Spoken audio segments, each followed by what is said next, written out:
Conference चल रही है। चलते सीधे सुनते हैं कि क्या कहना है और इसमें क्या बड़ी खबरें आती दिख रही है। अश्विनी वैष्णव साहब आपको दिखेंगे, minister for IT and communication, और वो बता रहे हैं कि क्या कुछ बड़े फैसले लिए गए। प्रेस कॉन्फ्रेंस आज की कैबिनेट की मीटिंग में उस पर कर रहे हैं प्रेस कॉन्फ्रेंस, सुनते हैं। दुनिया भर में एक नया मूवमेंट चल रहा है।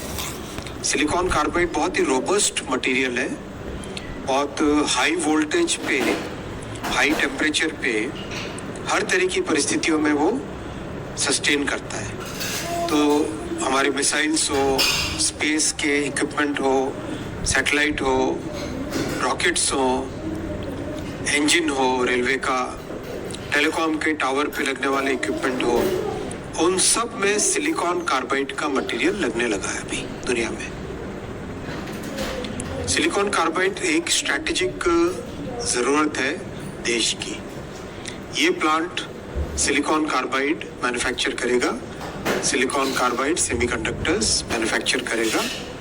उड़ीसा के भुवनेश्वर में लग रहा है। बहुत ही एडवांस्ड प्लांट है, बहुत ही इसमें रिसर्च का काम रहेगा।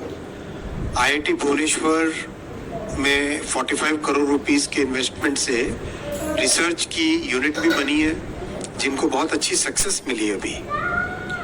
सिलिकॉन कार्बाइड को ग्रो करने के लिए सिलिकॉन कार्बाइड के पाउडर को लेते हैं, उस पाउडर को 2400 डिग्री पे वेपराइज करते हैं, फिर उस वेपर को एक क्रिस्टल के ऊपर इकट्ठा करते जाते हैं, डिपॉजिट करते जाते हैं, और उससे फिर उसका वेफर बनता है।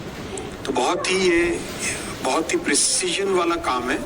इस काम को इस प्लांट में किया जाएगा। करीब 2000 करोड़ का इसमें इन्वेस्टमेंट है, 2066 करोड़ का, और 96 मिलियन चिप्स की इसकी कैपेसिटी है साल की। दूसरा प्लांट लग रहा है 3D ग्लास। 3D ग्लास आज की तारीख में दुनिया की सबसे एडवांस्ड पैकेजिंग टेक्नोलॉजी है। इस यूनिट में इंटेल का इन्वेस्टमेंट भी है। आपके करीब करीब दुनिया की बड़ी कंपनीज हैं, उन सब का इसमें यूनिट में इन्वेस्टमेंट आने वाला है। मैं नाम आपको पढ़ के सुनाना चाहूँगा। लॉकहीड मार्टिन है, कई प्राइवेट इक्विटी इन्वेस्टर्स हैं और VC फंड्स भी हैं। ये वर्ल्ड की आज की तारीख में मोस्ट एडवांस्ड टेक्नोलॉजी का काम है, और इसका उपयोग भी डिफेंस में, एरोस्पेस में, रडार्स में, वायरलेस टेक्नोलॉजीज में, सब में इसका उपयोग आएगा। 3D ग्लास को समझना है तो ऐसा समझिए जैसे एक मल्टी स्टोरी बिल्डिंग है। मल्टी स्टोरी बिल्डिंग में नीचे पार्किंग है, फिर फ्लैट से 1 2 3 4, फिर उसकी लिफ्ट होती है, उसकी प्लम्बिंग होती है ऊपर से नीचे तक, उसकी वायरिंग इलेक्ट्रिकल वायरिंग होती है। यानी जैसे एक मल्टी स्टोरी बिल्डिंग को आप समझो एक छोटे से चिप के अंदर स्टैब्लिश करना हो, इतने से चिप के अंदर उसको स्टैब्लिश करना हो, बनाना हो मल्टी स्टोरी बिल्डिंग को, वो काम इस प्लांट में किया जाएगा। वो काम इस प्लांट में किया जाएगा। वो टेक्नोलॉजी इस प्लांट में उपयोग में आएगी। इतने से छोटे से चिप के अंदर, ये तो कनेक्टर है, ये चिप नहीं, मैंने साइज के हिसाब से दिखाया आपको। छोटे से चिप के अंदर मल्टी स्टोरी बिल्डिंग बने, वैसा इसमें 3 डायमेंशनल, इसीलिए इसका नाम 3 डायमेंशनल है। बाकी जो पैकेजिंग होती है वो 2 डायमेंशनल पैकेजिंग होती है।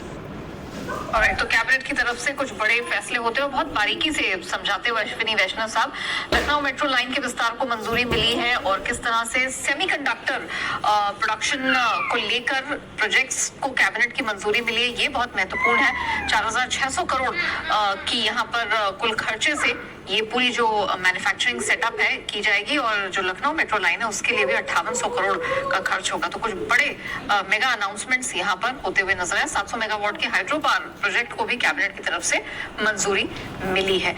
तो ये कुछ बड़े डेवलपमेंट जो फिलहाल कैबिनेट की इस बैठक के बाद निकल कर आए, उन्हीं को समझाते हुए वैष्णव जी।